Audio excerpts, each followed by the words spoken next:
Oh, yes, baby. One stat. We're going to tell you quite a few stats today, how you can grow your collection affordably, but at the same time with some high upside in the grand scheme of things. His name is Andy. My name is Carter. You already see a live poll question right now. Are you doing more buying or are you doing more selling? Andy, I'm going to let you go first. What is your game plan look like right now? I'm doing more buying, man. Doing more buying right now. But I am fielding offers for some of my more premium cards, particularly like Jalen Hurts, Justin Jefferson, or some of the guys I own nicer cards of, Lamar Jackson. But I'm nothing that is really because I've got my prices in, and I do all my listing and buy it now. So my prices are really typically listed like 10 to 20% higher than the average comps because I'm not hard pressed to sell anything. And I understand that the hype is going to slowly build on, especially like those guys heading into the season. So I'm doing a lot more buying right now. Guys that I'm noticing are going undervalued and that I expect to pick up in value and pick up in hype once we get into training camps and preseason heading into September. I'm doing more selling just because I am trying to save up for the national. I've listened to a few really smart sports card people saying, yeah, sell a little bit more of your inventory to give you more room to buy in person at the national. So I'm doing a little bit of, and Andy, I know you're not the hugest fan of this, but some of my rare short print kind of stuff, I'm doing some 99 cent let it ride kind of things, no reserve. Yeah, just taking a gamble. Some of my Justin Jefferson stuff, a big Jefferson PSA 10 auto that I have up right now. A silver PSA 10 auto, but I'm just trying to get some capital all saved up because we're getting ready to obviously get everything finalized for us to go. And that's just where I am personally. But at the same time, you see my name right here, Air McNair patch guy. I'm still trying to grow my football card game use patch collection. And one of my favorite quarterbacks growing up was Steve Air McNair. So I've gone, Andy, just overall, as you know, just away from, the current guys. I still buy a lot of the current guys. But as of right now, I just love the nostalgia. I love going back and remembering when I was little, watching Air McNair, watching Peyton Manning and all those guys in the AFC. So, yeah, that's what I'm doing right now. But I do think, Andy, with all your research you've been doing, not only over the past week, but in the past hour leading up to today's show, you have been rethinking a lot of things. I love it. So I got to ask you, when do you have that Justin Jefferson auction ending? Like what day of the week, what time? Sunday night, baby. Sunday night. Sunday night. Okay. Yeah. Uh, yeah, I do. And look, I'm not happy to lose any of my Justin Jefferson stuff. I'm very lucky to have a decent amount of it. Mostly an LSU uniform because, well, So yeah, it's not that I dislike him at all, as you know, Andy. But yeah, once again, if you're new, list at auction at night, 8 p.m. is normally a pretty good time to start and end an auction. But I am doing some selling just to, get some things all squared away so I could buy some in Chicago. So we shall see. Now, Andy, my question for you is just over the past week, what have you been conjuring up here on the Football Card Quest as far as some key details that you see now with football cards buying and selling? Sure. And yeah, I think it starts with an understanding of the cycles, and right now we are officially in the off season. We do have the schedules being announced. They're making a big deal about that. I've heard it's going to be like a 3-hour televised broadcast Thursday night. So that's going to be a big deal. But right now, like I am starting to get into that fantasy draft mode. And I throw this term around there loosely at how the fantasy ADP or average draft position of where players are going is virtually directly correlated with their football card prices. And, I throw that around loosely because there's other factors that go into that. There's other stats that go into why a player is so hyped up, and it changes based on position, Carter. It changes for quarterbacks, wide receivers, running backs, tight ends, defensive players. So right now I'm like fleshing out basically a formula that takes these different factors or these different stats into consideration with a weight, and then aggregates them and gives me basically a hype score for each player, and then putting those rankings out as we're now heading into training camps and OTAs and everything, because got all our landing spots, and now it's time to start speculating and start building those projection models and start coming up with what expectations we have, which we know drives a lot of demand and value in the football card market. Let's say hi to some of our live streamers. And once again, it doesn't matter if you listen to us live on YouTube. I've been re-listening to a lot of our shows, Andy, on Apple Podcasts, Spotify, ever you listen. We appreciate you guys. But we highly recommend you come in and be a part of our live listening audience. Chad, Roland, John, OG, Messiah. And you know what's funny? Cody on one of my PHL live streams actually fell asleep. He won a card. I gave out a super short print Cardell Thomas card. So Cody, make sure you reach out to me and I'll get that to you. But yeah, I am doing mostly selling, but singles prices are looking to be very tasty for some players. And I got a play of the week at the end that I think could be very juicy. Okay. A running back, I think that was severely underdrafted. But Andy, just based on what you have learned, I know you do these deep dives on Patreon, you release the data. You're obviously doing a lot of rethinking on a lot of different things.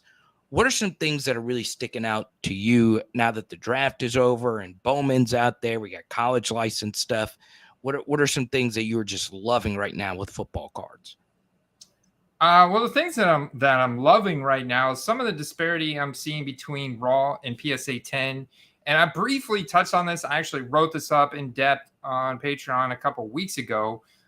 But I mean, they're like Trevor Lawrence, for example, is incredibly hyped up, right? Ascending team offensive scenario. He's got a rushing floor. He's got a big time passing upside. He gets Calvin Ridley this year, second year for Doug Peterson, et cetera, et cetera. And his cards are pretty expensive. But if you look at the disparity between his raw rated rookie, which you can get pretty much any day of the week. Now these will disappear, and then people will creep back into the marketplace. We're talking about eBay, and list them and sell them, not realizing the potential this card has. But his raw base donors rated rookie, it's like a $10 card. But the PSA 10 is a $100 card, Carter. And by looking at the population report and the population data, I mean, you have a really high chance. There's like almost I think a 70% chance that you're going to get a PSA 10 on that base donors rated rookie, and even higher on his base donors rated rookie portrait. He's in a Clemson uniform in that one, but it's still got the rated rookie and the Jaguars logo and stuff. And there's even higher PSA 10 rate. It's over 90%. That's so it's strange. I wish we saved like the actual episode date when we saw that the Trevor Lawrence Prism base PSA 10 was like a pop 4, while at the same time Trey Lance was like a pop 60 PSA 10 in Prism. Do you remember that, Andy? Yeah, I do. That was absolutely insane. I would not have guessed that would have been the PSA. That is just insane that those numbers are. And the gem rate on his optic is incredibly low too. Like you are literally looking at even a good optic. I mean, you're literally only looking at like a 30% chance of getting the 10. Now it's even lower on the Prism. It's literally like 10% chance of getting the 10 on his Prism. But the optic is terrible, and the optic sells for like $20. But I mean, if I'm looking at that chance of getting the 10, like that's a big play there. I would much rather buy the base donruss at $10 and give me that much upside, because the rates for submission at PSA now are $19 a card. Maybe a little bit lower if you have a deal like a bulk deal, and so there's just a tremendous amount of upside there. But it's got to be on a card that I have a pretty good possibility of getting at 10. Yeah, so I have always found Trevor Lawrence to be the most fascinating like quarterback because the pop count was so unbelievably high compared to obviously the 2020 guys. And, year two was his big year. But Andy, as you always stated, so much is already baked in, to his prices. And he had his own top things released for those that remember that. Also, we know Trevor Lawrence gives out a very beautiful autograph. He is very aware of sports cards. He is signed at the Super Bowl with Card Collector too. He's got his own thing, but he also plays for the Jaguars, which is one of the not big brands in the NFL. It's always very fascinating to look at Trevor, especially looking at how the AFC is all set up at this point. So yeah, I don't know if Trevor is a buy for me, but I think some of these skill guys like a Calvin Ridley is very interesting to me with Trevor moving forward. Yeah, and it's not just Trevor. Like I've got a play at the end of this episode as well, Carter, of a quarterback that when we did our first best ball draft on Underdog Fantasy last Thursday night, this guy went undrafted. We're talking about a starting quarterback with big offensive upgrades in terms of just the entire team period. And he didn't even get drafted, and he's heading into his second year. So I'm excited to talk about some of those plays as well, because the one of the biggest factors, and I put a pretty heavy weight on this, Carter, is age and draft capital spent on that player. So you look at a guy like Anthony Richardson coming out of this draft class. Well, I mean, he went to a big college program. Maybe there's inaccuracy concerns around his throwing game, but he's got such a high rushing floor and such a high athletic ability score that it combined with his age and the draft capital spent on him, which was well above what was initially projected for him before the combine. Now he's going to be just as hyped up, if not maybe more in certain cards than Bryce Young and CJ Stroud, because he goes to the Colts.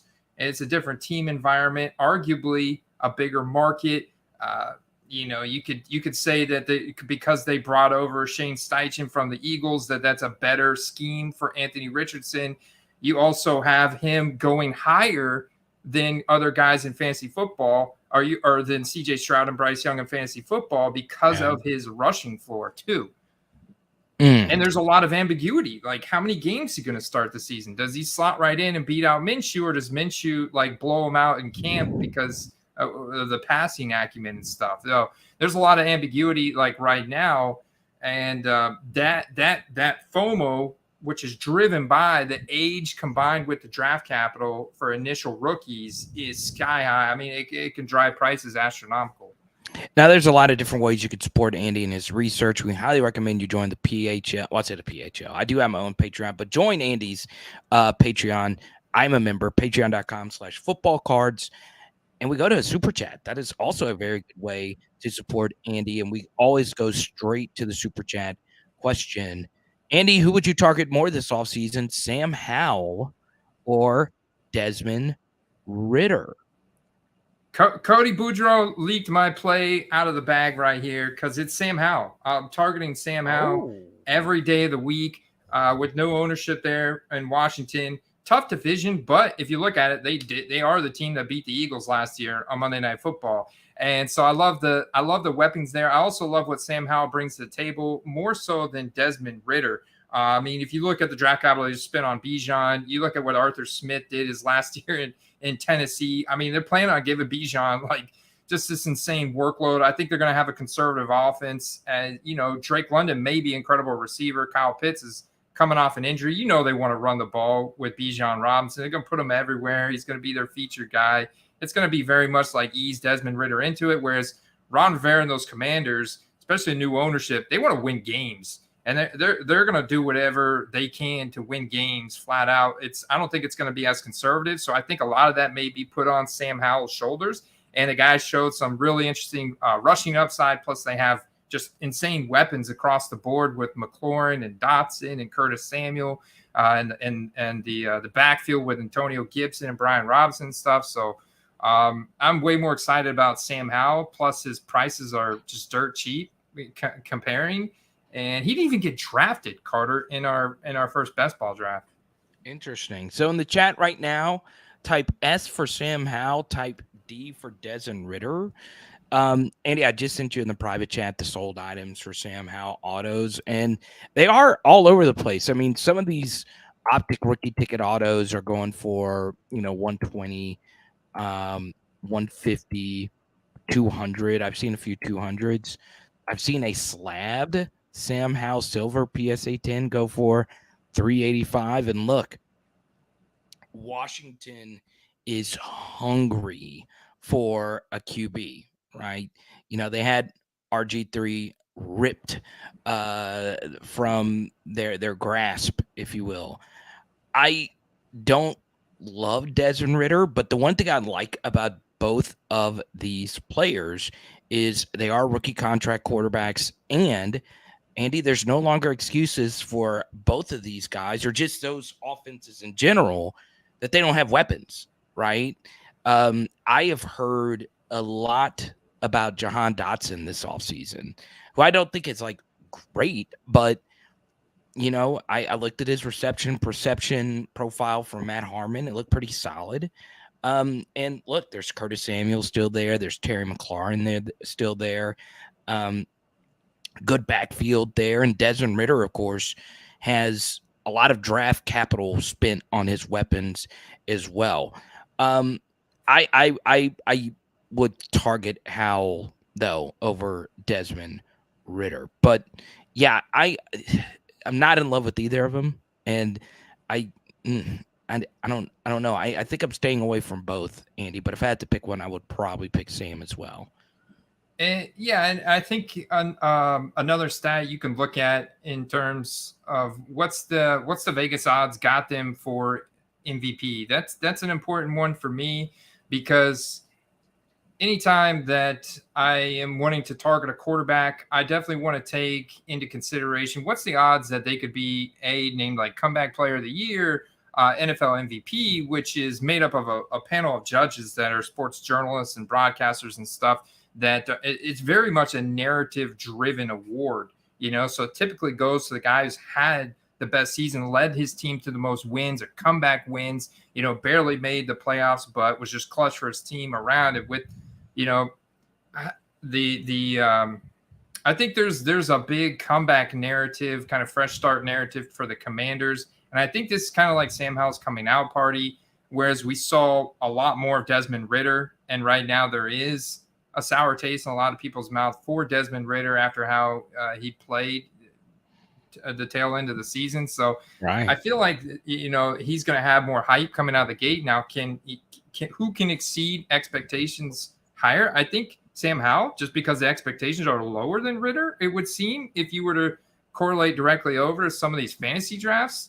So it's interesting. So from that perspective, I do think there's more eyeballs right now on the Falcons as well with the draft capital they just spent on Bijan. So it's interesting, but yeah, I'm definitely going Sam Howell. And I would compare it to the other guys in the draft class. Unfortunately, you have to compare it to Kenny Pickett because he's the only first round guy now starting. But look at Brock Purdy too, and compare it to those guys. See where those guys are at. Don't expect them to get up to those guys, but expect them to maybe get 50, 75% of what their values are in a peak Howell market.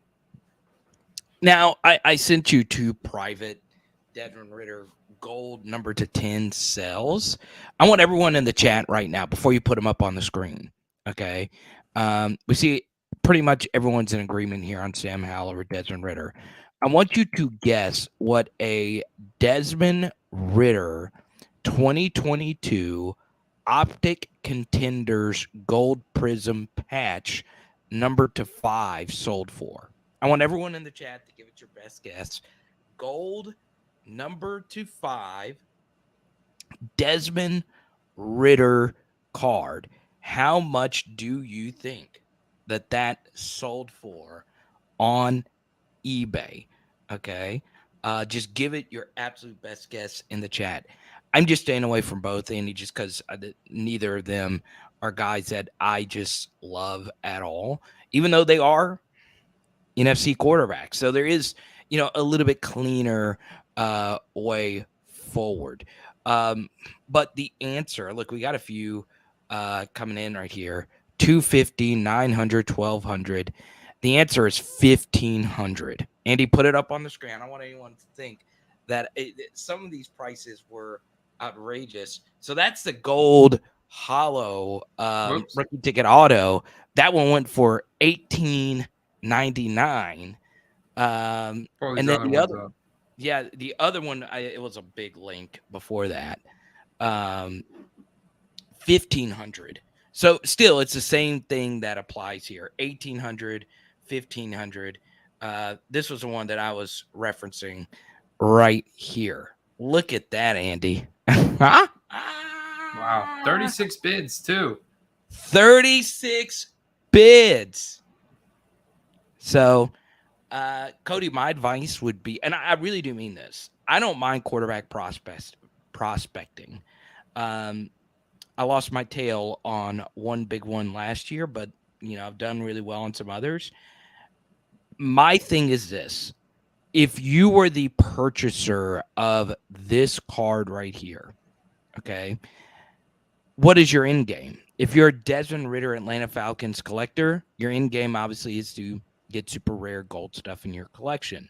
But if you're in this to flip it, do you really think another flipper out there is going to buy this card for at least 2,000, 2,500? What would you say to that, Andy? Do you think someone out there would love Desmond Ridder enough? Let's just say Desmond Ridder lights it up in a preseason game.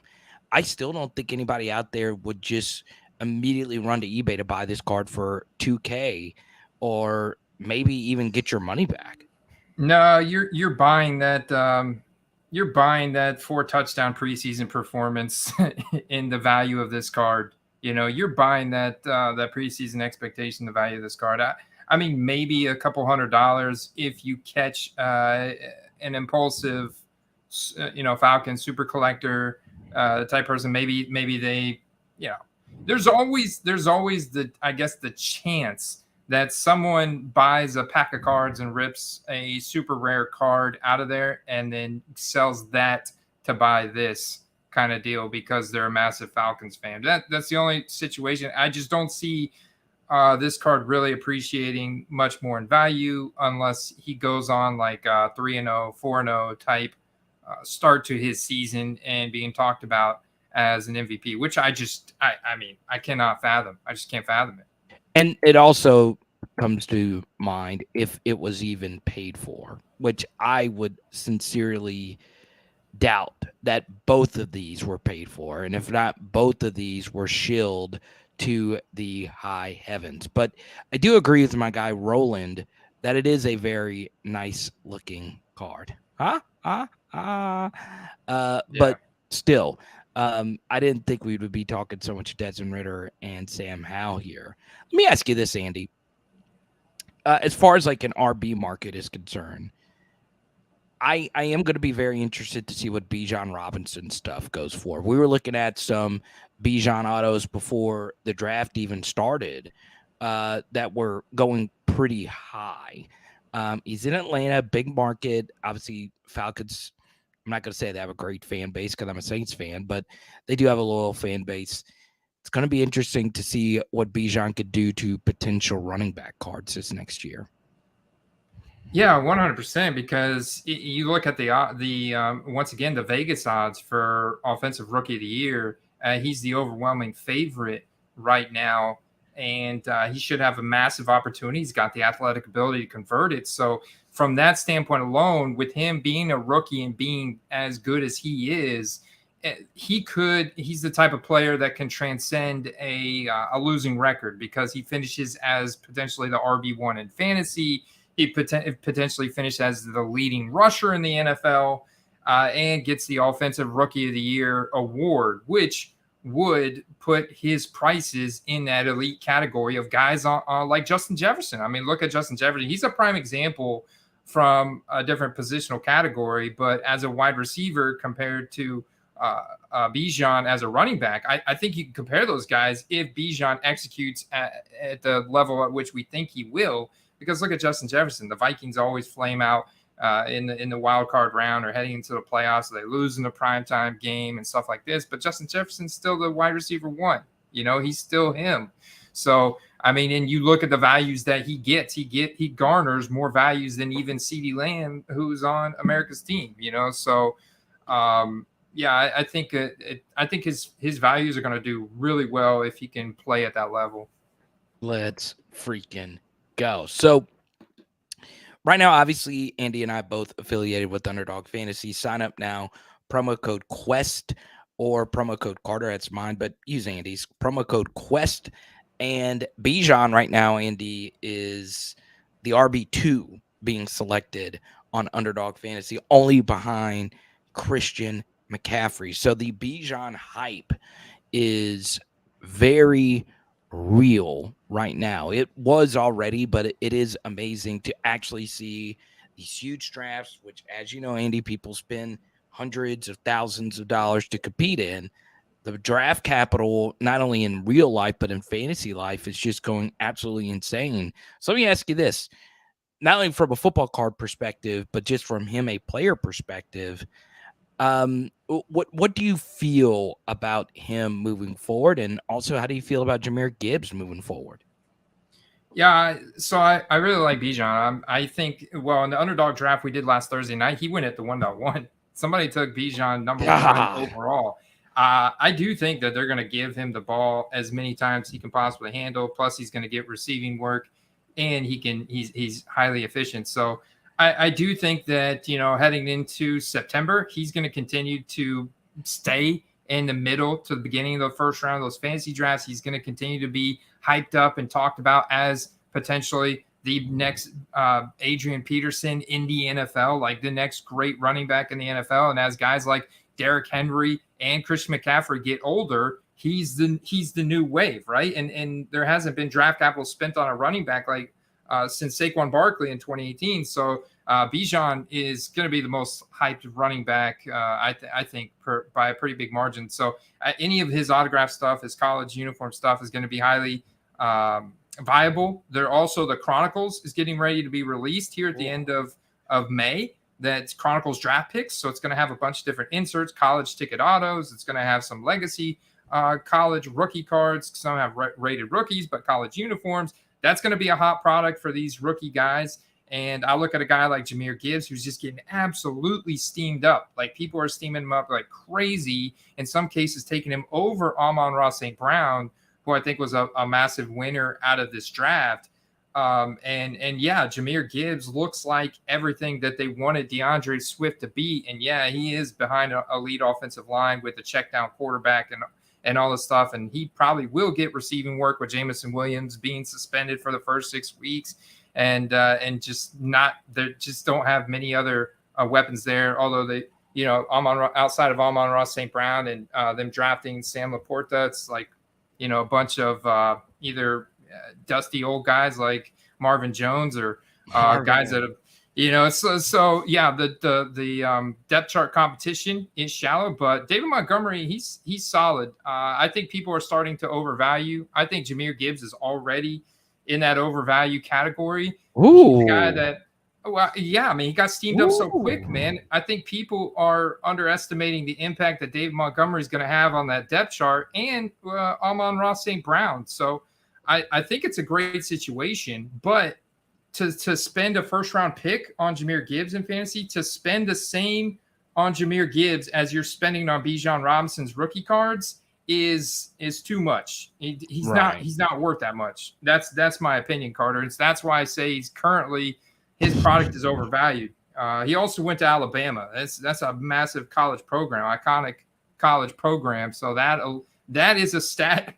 Like, where you went to school is also a stat that adds into your value. We've seen it time and time again. Yeah. So one thing I will mention about Bijan's situation, and this is the weirdest thing about the Falcons selecting him, is Tyler Algier last year was a good football player.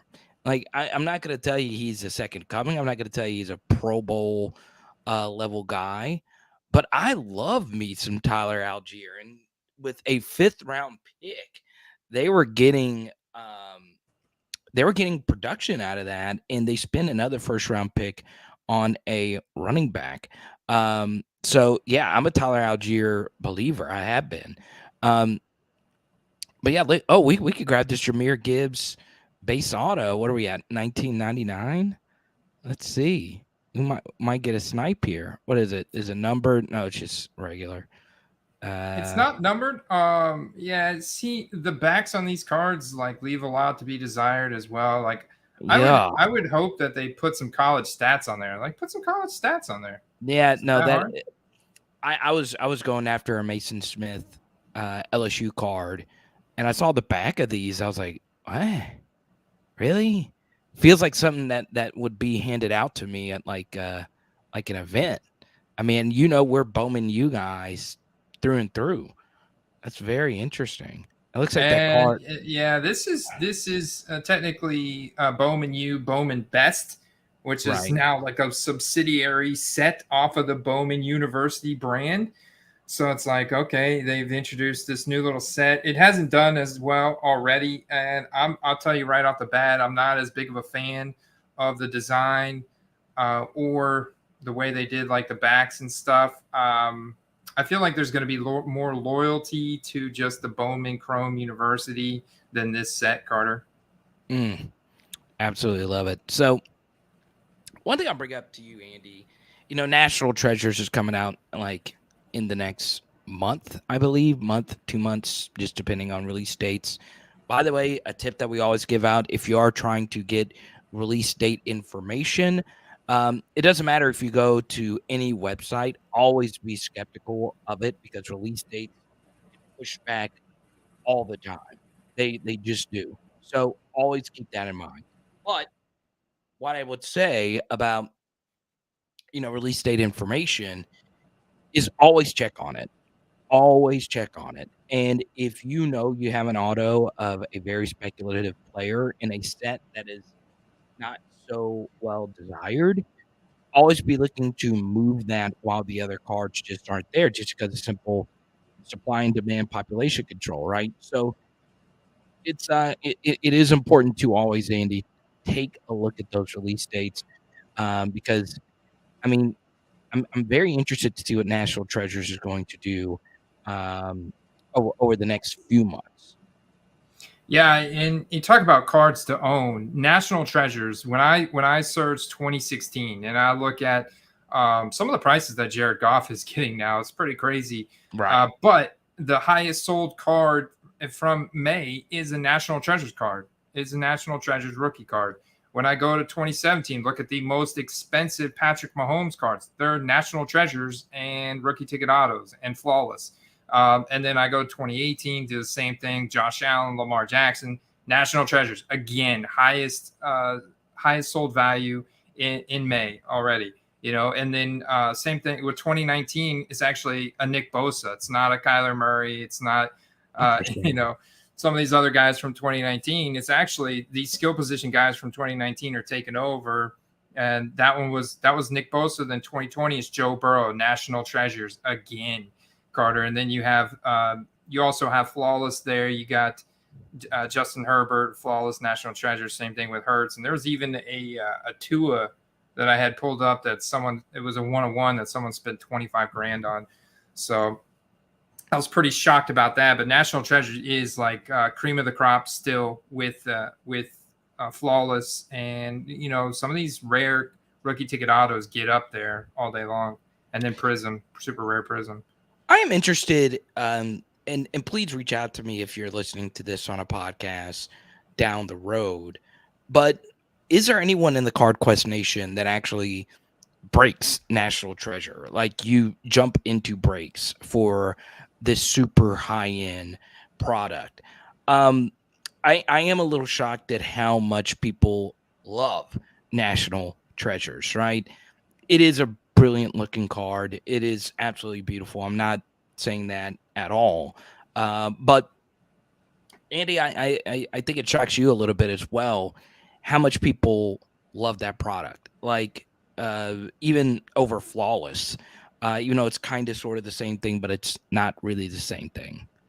Yeah, and that's a trick because you look at how expensive the boxes are. Like, I mean, the boxes are, and it's a one pack. It's one pack of like 4 or 5 cards, and you're going to spend anywhere between 5 and 20 grand for that based on the draft class.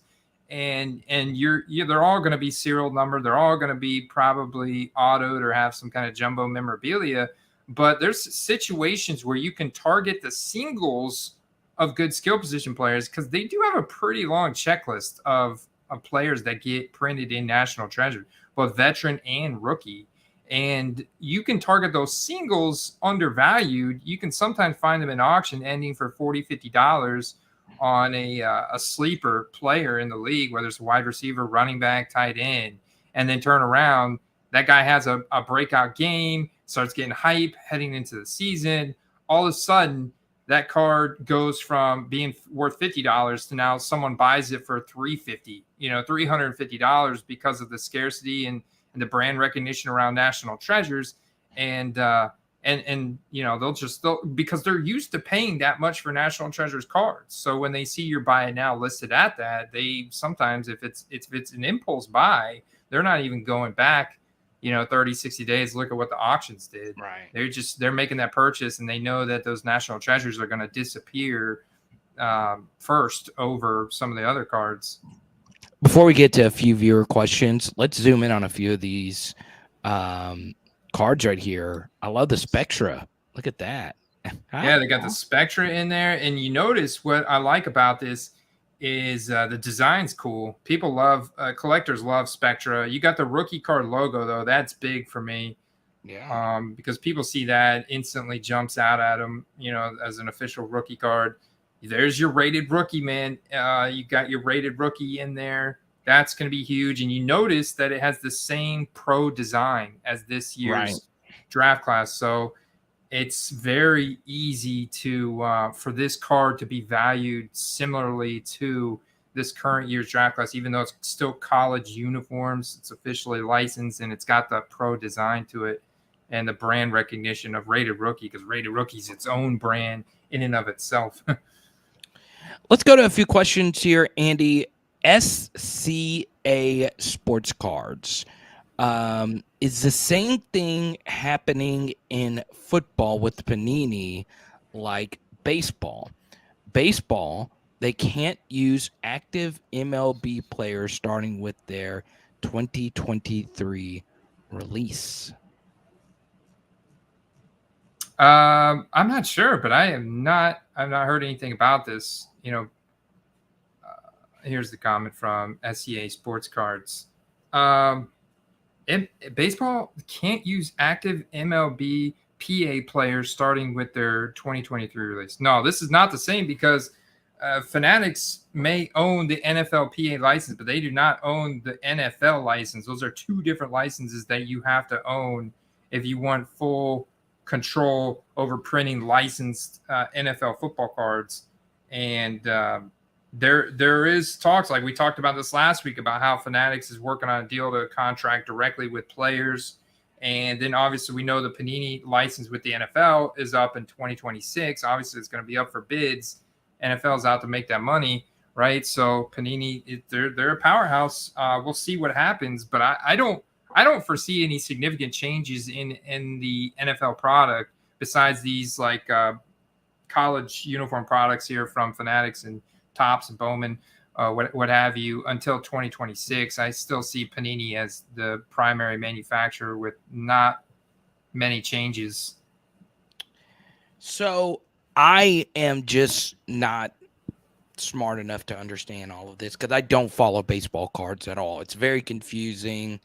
Like, I know we prospect in football, but I don't know who Jason Dominguez is. I just don't. So I never try and get into baseball cards at all. So if someone, I know SCA is explaining this in the chat, or if someone out there can tell me what the heck that even means. Yes, we do know Fanatics has the 3 Players Association licenses. They don't necessarily have the league licenses yet, but SCA Sports Card says, same as baseball, 2023 Donruss Baseball has no active players. I just don't know enough about baseball. I just don't. Mm-mm. And I don't know how that would apply to football. So sorry, I can't answer. And Andy can't answer this question fully because it is over my head. One thing, though, that I found to be just out of nowhere.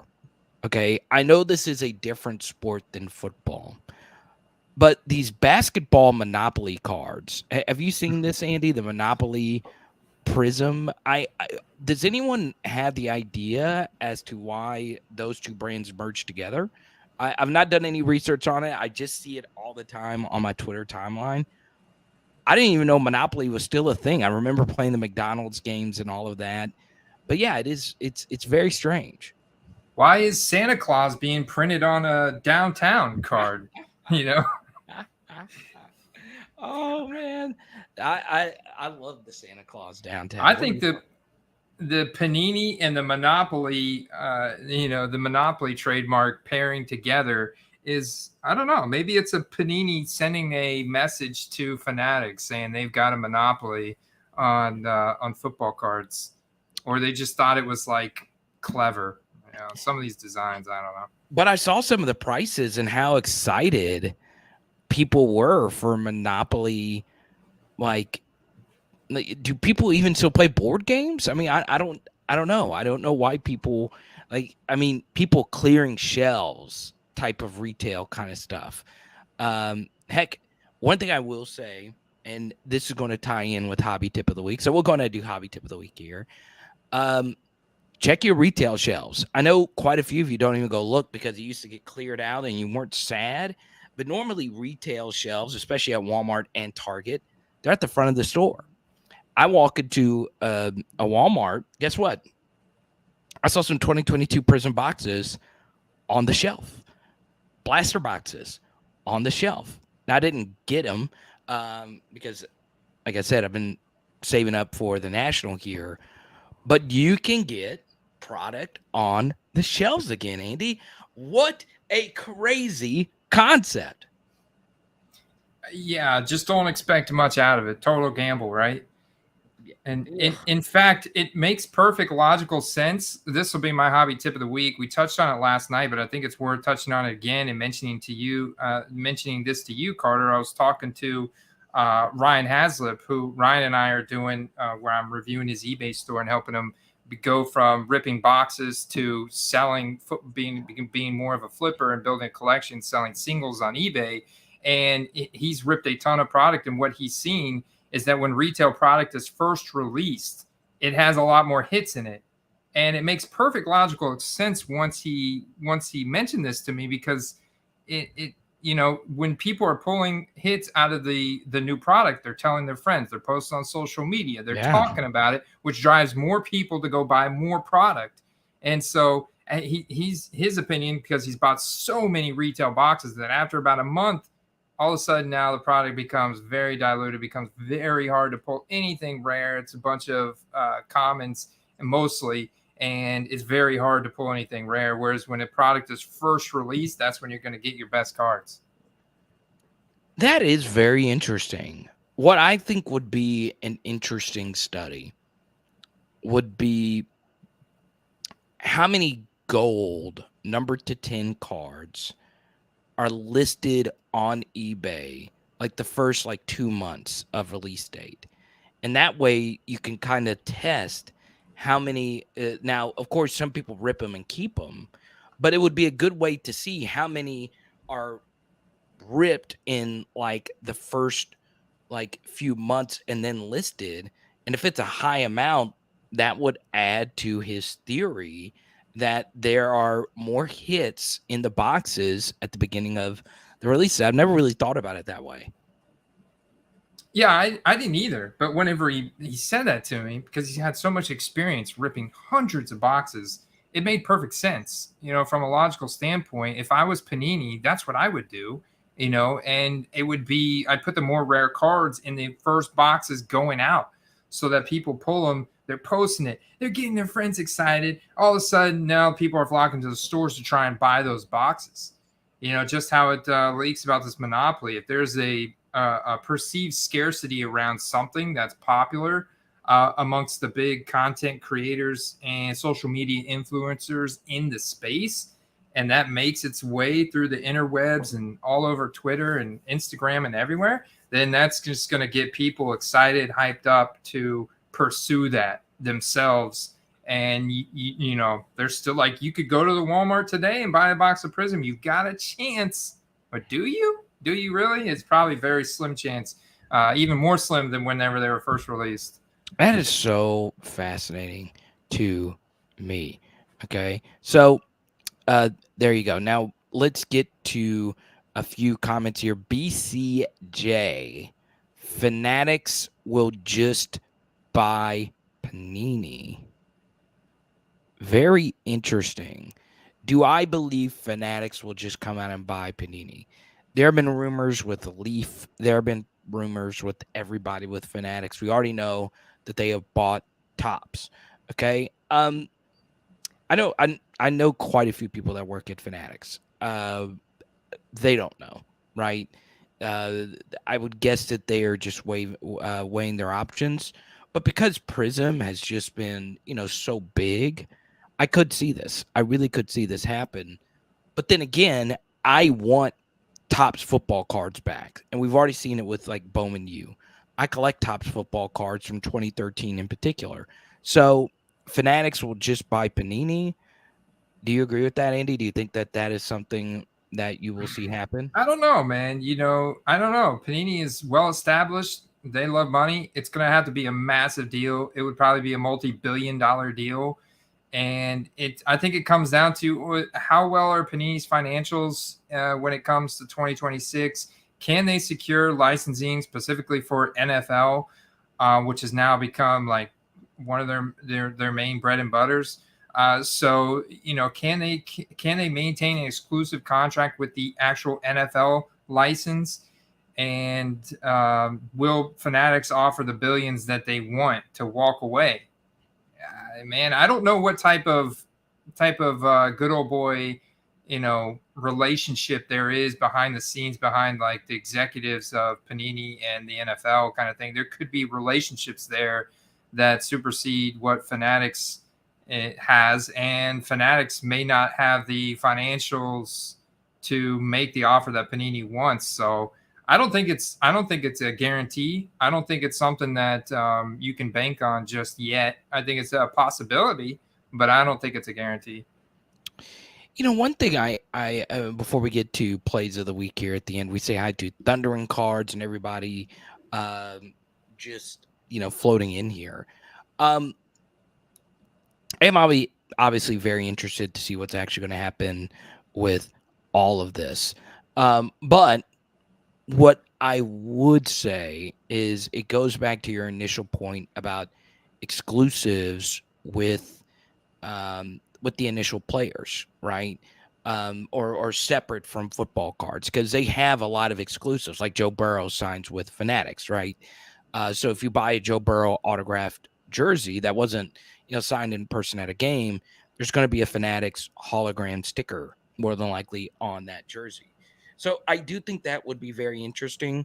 Obviously, one thing that I would add about Fanatics is they are so closely tied in with the big superstars, in particular in the NBA. It is amazing. Michael Rubin, and you can love him, you can hate him, you could be skeptical of Fanatics' future. Celebrities love this guy. They just do. And I like Michael Rubin. Anytime he's on a podcast, I've always found his story interesting. Florida, the skis. I mean, just there's so many different things. But he's tight with the owners. He used to be an owner, and he is tight with these players. And there are a few people that are just cool with everyone, like this guy. And I just think players are going to be more excited. Like, for instance, one thing that I thought was the coolest thing, and this is baseball. But Andy, did you see this for opening day? The rookies or some of the major league players had like an opening day patch on their jersey. Okay. And the patch on the jersey was exclusively used to be put in one of ones for those baseball players. Andy, you know, I'm a patch guy. That is my favorite thing on the planet are game use patches. That's brilliant. That is absolutely brilliant. That card is going to be so freaking cool. I can't wait to see what the final product is going to look like. Maybe it's out. I don't know. Like I said earlier, I'm not, all in on baseball at all. But if he did something like that for football, you know how much logo shield patches go for. Um, if there's more of that, more game use stuff, sign me up because that is just right at my wheelhouse. Yeah, game use stuff is a game changer when you think about it. Like actual game use verified. I love what they're doing with some of those patches and printing which game it was from. And Fanatics does have the resources to actually make this incredibly unique, in that sense with specific players, because I think that is a lot of what Panini is missing. Like I feel like they have their events. They have certain events like the rookie premiere event that I'm sure they probably already got scheduled for sometime later this month and stuff. But what Fanatics can do on a player specific level is could be a potential game changer, especially when it comes to like game used memorabilia, which is a massive weakness of Panini. I do want to get this in. I'm not going to the Dallas Card Show. I don't want Cody to think that I'm going. Reach out to me, Cody, and I could send you the card if you want it. I'll mail it out today. Hit me up at Power Hour LSU or at Card of the Power. I don't want you to think I'm going to Dallas and I not show up. I think I asked a question during the last live stream if you were going to Dallas or Chicago for the National. I wish I was going to Dallas in May. I wish Andy could go with me. Okay, good, Cody. I didn't want you to be going and thinking that I was going to show up. As you know, Andy, I went to the Dallas Card Show in January, and it was my bachelor's trip. So I was with my best friends. That was the funnest I've ever had in sports cards. Ever had in sports cards. Dallas is awesome. Dallas is always awesome. And in a way, it's a little bit better than the National. It's not as expensive, and it is mostly just sports cards, and it's not too big where you can't just go see everything. But Andy, we got to get you to Dallas, man. Got to get you to a Dallas card show, brother. Oh yeah, man. Dallas sounds fantastic, and actually, they have nice little nonstop flights here from Tampa. So let's just go. Yeah. Let's just go. F it. No, I'm just kidding. We got to save up for these Chicago things. So I think another stat to look at, Carter, when it comes to understanding hype, is looking at Fanatics jersey sales. Look at who the best selling jerseys are right now. They kind of give you an idea of how hype these guys are, especially from a fan base, because a lot of guys that are spending $80 on a Fanatics jersey of a guy that maybe not even started a game yet, like Will Levis, you can get an idea of how many potential fans are for this guy out there. Those are the same guys that are potentially buying those rookie cards, right? Yeah. Going back to so going back to what you were saying a minute ago, if they did an opening day patch for NFL and they put it in cards, I'm a patch over auto guy. But of course, the auto is always going to be like the biggest thing for a card. Here's one thing I will always say about game use uniforms, okay? Because there was, and I don't know if you saw this, but there was a boxing match, and I believe Canelo recently boxed, and Najee Harris walked up to Canelo and autographed a uniform and gave it to Canelo, and it was a game use uniform, okay? Game use Najee Harris uniform. Obviously, Najee's got a big fan base. Canelo's got everything. I mean, Canelo is one of the best boxers of the modern era.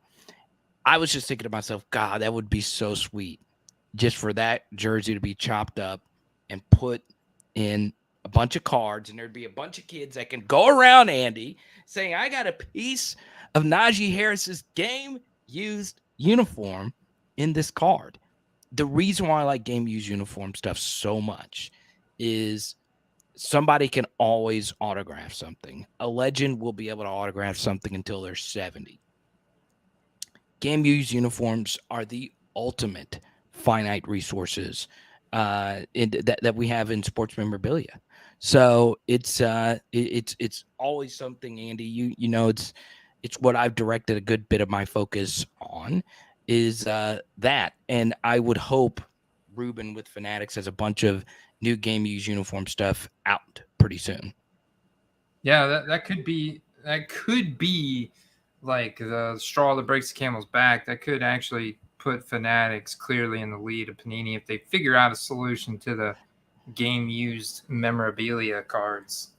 But I do agree with BCJ and Cody that the on card auto aspect of it is always cool because the player had to touch the card in order for that card to be awesome. So there you go. Now, Andy, we get to plays of the week. Look at Will Levis, number 10 jersey. Can you believe that? Yeah, best-selling jerseys right now. Will Levis at number 10, Joe Burrow at 9, Travis Kelce at 8, Patrick Mahomes 7, Kenny Pickett number 6, Carter. Kenny Pickett number 6, number 5, Aiden Hutchinson, Detroit Lions. Number 4, Anthony Richardson with the Colts. Makes sense. Number 3, Jalen Hurts, Philadelphia Eagles. Bryce Young, number 2 best-selling jersey right now. Number 1 jersey with the Panthers. And number 1 is Mr. Aaron Rodgers on the Jets. Your thoughts on Aaron not taking the number 12 with Joe Namath's blessing? That was very interesting. Yeah, that is interesting. Maybe I think it's a little bit of him trying to reinvent himself. Right. Kind of like a renaissance for Aaron Rodgers here. He's trying to cut ties with his past. Also, number 12 is Tom Brady's jersey number. So there may be a little bit of differentiating there as well. So I get it. He's trying to be different, differentiate himself, start fresh here towards the end of his career. Yeah. So I don't know. It's interesting. Yeah, not many legendary 8s, right? Steve Young. I can't really think of anyone just like off the top legendary number 8s. Lots of 12s. Stabler, Kelly, Brady, Aaron, obviously. So Staubach. So that it's always very interesting. Now, plays of the week. And Andy, I'm actually going to go first here.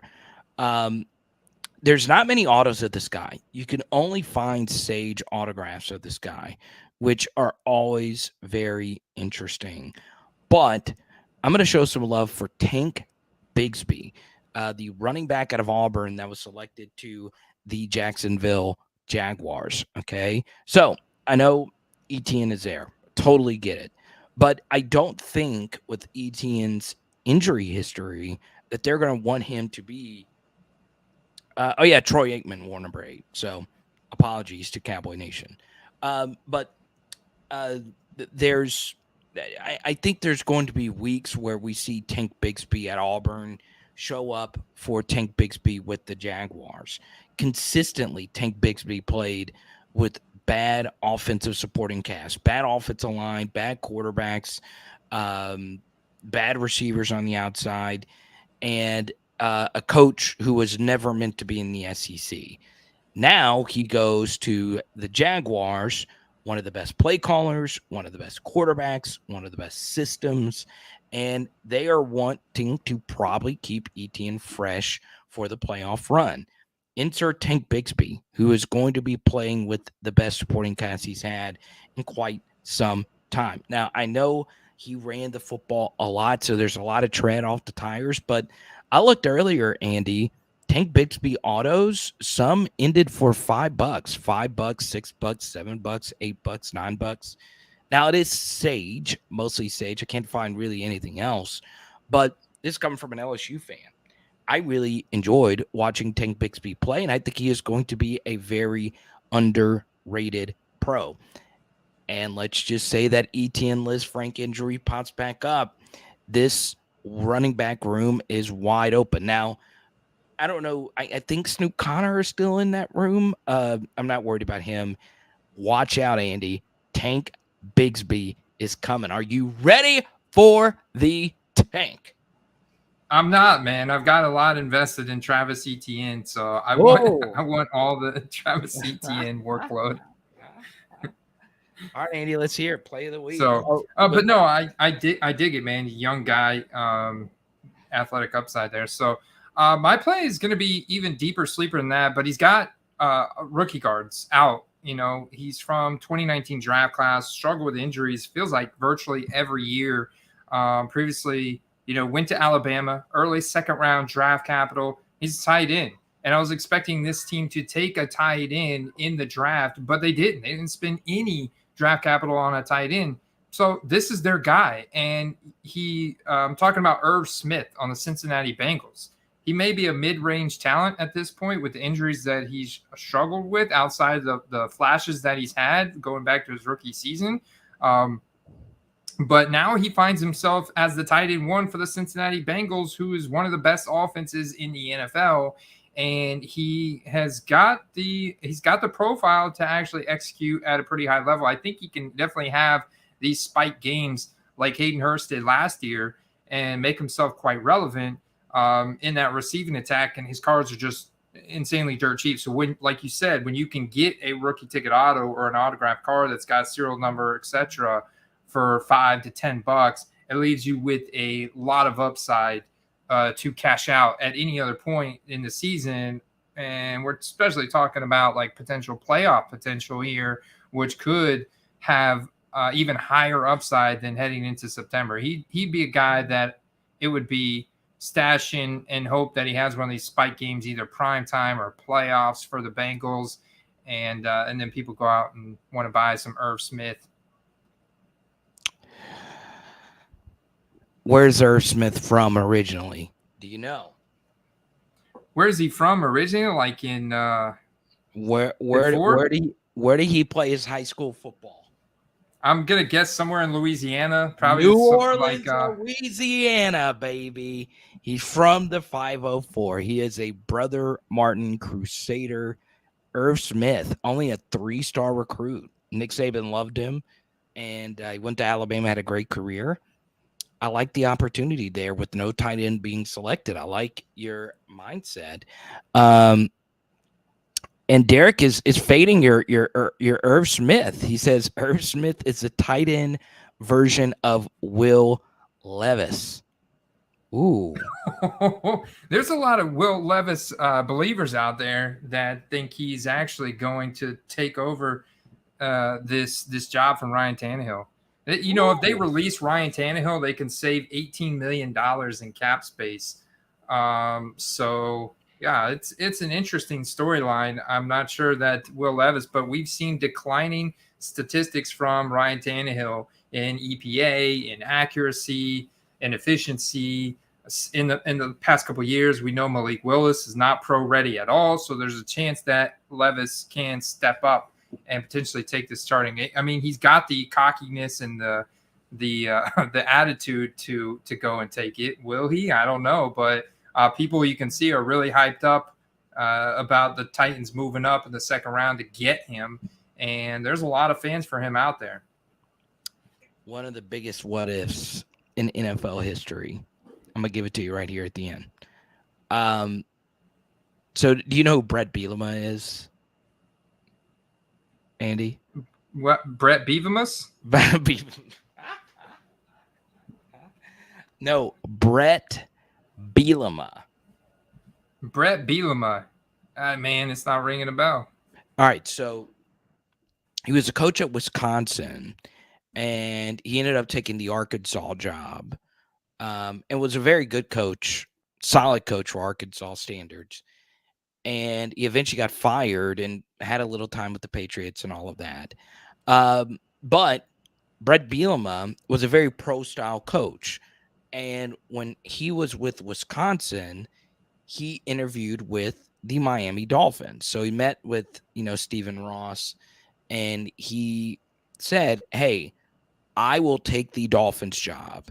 I will even take less than the market share if you draft Russell Wilson in the second round. And They said no. And instead, they drafted Ryan Tannehill. So Brett Bielema could have been the coach at the Dolphins. If this story is true, this was from Brett Bielema's own mouth. Russell Wilson could have been a Dolphin, which would have Wow. been very interesting. And Ryan Tannehill would have never been a Dolphin. But there you go. Andy, you getting a work call? What's going on, man? I'm a popular guy, so I take calls all day long for a variety of different reasons. That sounded like the ultimate work call, like a Zoom Cisco kind of software popping up. Hey, this is Richard from accounting. We need to have a meeting right now. Huh? 100% is 100%. So, tell Richard I said hello. We're going to go ahead and sign off here. Once again, patreon.com/footballcards is where you can find us. And let us know if you're going to the National. Okay. We'll see you next week, everyone. Tuesday, 1:30 p.m. Central. Peace. Peace out, yo. Appreciate you guys. Ba-dum-bum-bum, ba-dum-bum.